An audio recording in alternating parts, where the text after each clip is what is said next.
Every year, the big Hollywood studios waste billions of dollars on merchandise to advertise their movies. This is the Dune popcorn bucket. This was a choice. This is terrible. Every single one of their movies. Regal Cinema's Garfield popcorn bucket. Oh, it's a bobblehead. Oh, I didn't know it was a bobblehead. We got Deadpool, he's whispering, be quiet during the movie. Crazy enough, my son doesn't have a Mr. Potato Head toy at all yet. I'm gonna do my best to force it on him. When a movie's release date is getting near, it feels almost impossible to escape the flurry of the marketing cycle. Remember when The Grinch was staring at you from every street corner? And can you even step outside of your house anymore without seeing a minion somewhere? Hi, my name is Braden. I'm a filmmaker who just finished my first indie feature film, and I covered the entire behind-the-scenes journey on this channel. Now, I have a lot of questions about the movie industry at large, starting with what is the point of all of this merchandise?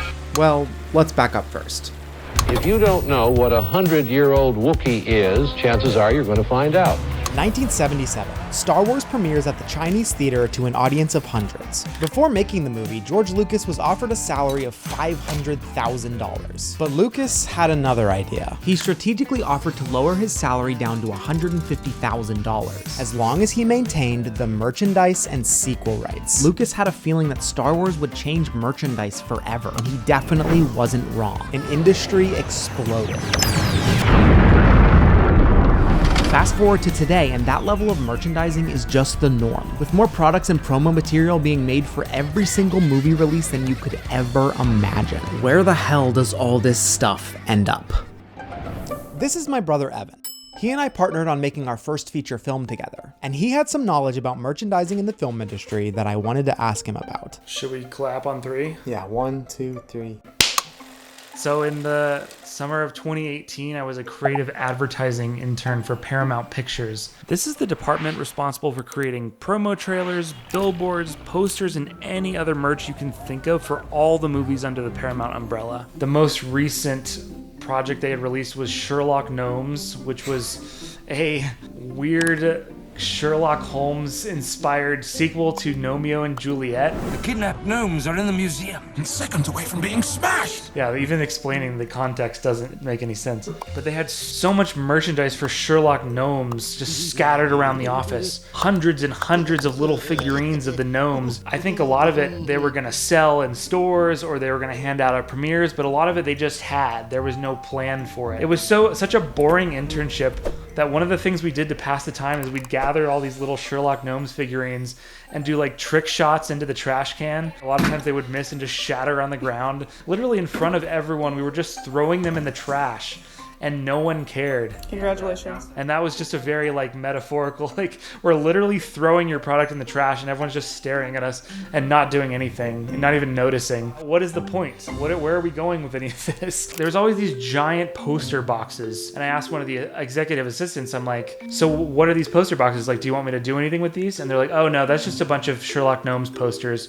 They're just gonna go in the dumpster. Like, how do they underestimate their need that much? Yeah, it's not a few extras. No, 200 posters. So I'm like, can I have the poster boxes? And they're like, sure. And I took them home and threw a party. At one point during the night, we pulled out the giant poster boxes and just dumped them on the floor. Just like these enormous number of posters. It was insane. And we covered the entire floor of the living room with them. Yeah, we were the first people to ever enter this situation. Yeah, but anyway, the amount of merch and promo material they had lying around was just sickening, honestly. And that was just for one movie. Think about all the other forms of merchandise swallowing people up.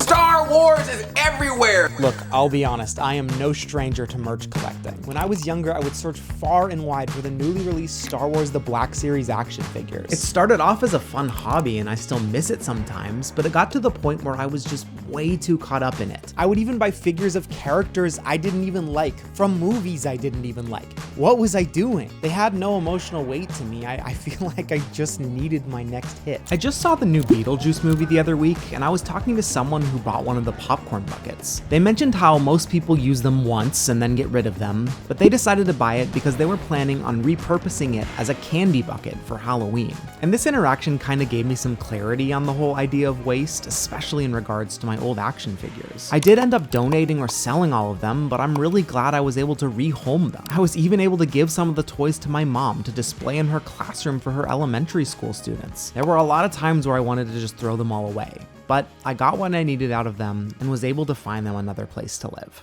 But that's not to say that you can't throw stuff away at all. Sometimes you have to. I thought a lot about this recently. I moved from one state to a different state. We wanted to get a fresh start, so we donated a lot of stuff. We gave stuff away. We gave stuff to Goodwill. But I found myself having to throw away a lot of our things. It was really painful to be like, oh, like I can't really donate this. This is old, whatever, I have to throw it away. But at the end of the day, it felt freeing. It felt like there's a weight being lifted off my shoulders. And I think it's so interesting, like the contrast between destroying Sherlock Gnomes toys in front of the executives who didn't care. Like clearly they're not thinking about things in the same way that most people are. Absolutely. I think if you don't have appreciation for the things that you have, you end up getting swallowed by the things that you have. It just got me thinking of all the waste that I saw in that industry. Came to McDonald's because they have Inside Out toys. So is there meaningful stuff out there, merchandise for that matter? What is the differentiating factor? Well, I think it's just a feeling, because there's still stuff that I love to buy and stuff that I love to keep. I have a ton of movie books, visual guides, behind-the-scene novels, not to mention the transcript books of the entire Succession series. I also absolutely love my Criterion Collection Blu-rays and all of the incredible filmmaker-approved assets that come with them. Compared to the endless waste that studios churn out, it does feel a lot different. There's no human connection in the world of advertising. You know, maybe it's up to us to assign that value. There's a famous quote in advertising that's, half the money I spend in advertising is wasted. The problem is I don't know which half. And I think that's the problem with Hollywood, is they don't care about stuff. Stuff is just nothing to them. Most people can't afford to be that wasteful, and yet Hollywood does it with,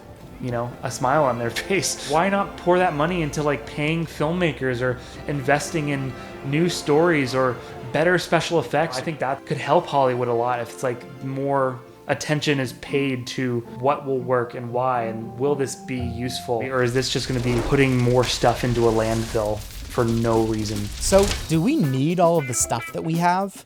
There probably will never be a perfect answer to that. But maybe, if we can keep this all in mind, our great-great-great-grandchildren won't dig up as many Sherlock Gnomes toys. So the next time you go to throw something away, just think about it for an extra second. Hollywood sure doesn't.